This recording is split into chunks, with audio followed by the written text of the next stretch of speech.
Hello, it's Adam from More Analysis Laboratories. Today I'm going to cover the rotating pressure vessel oxidation test, or RPVOT, or sometimes RPVOT for short.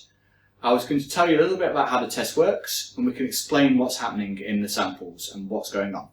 So let's get forward. So I've got next to me here, I've got a few RPVOT instruments. I've got 4 in front of me here, and each of these red systems here are a pressure vessel. So what we're going to do is we're going to put our sample.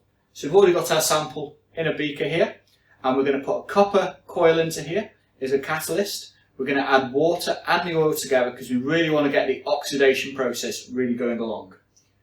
And we're going to clamp all this together, and we're going to put it into the system, into the chamber here. We're going to lock it off, and we're going to bring it up to 90 psi of pure oxygen.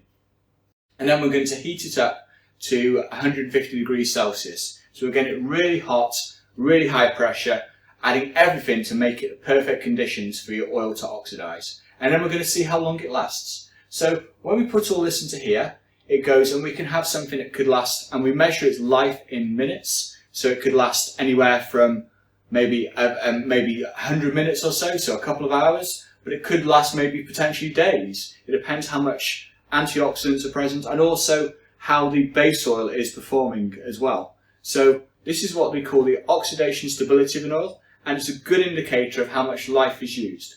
So the question is where we use this test.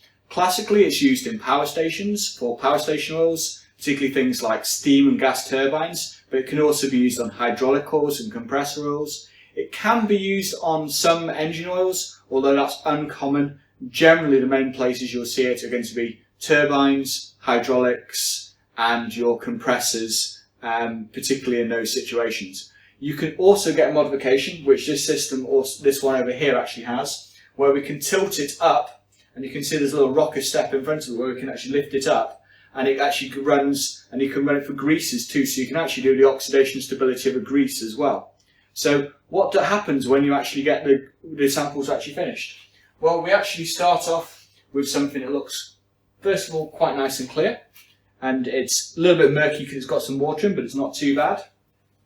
And then at the end, you can get something that looks really battered and you can see it looks all sludgy, as you can see in here, really sludgy in the bottle.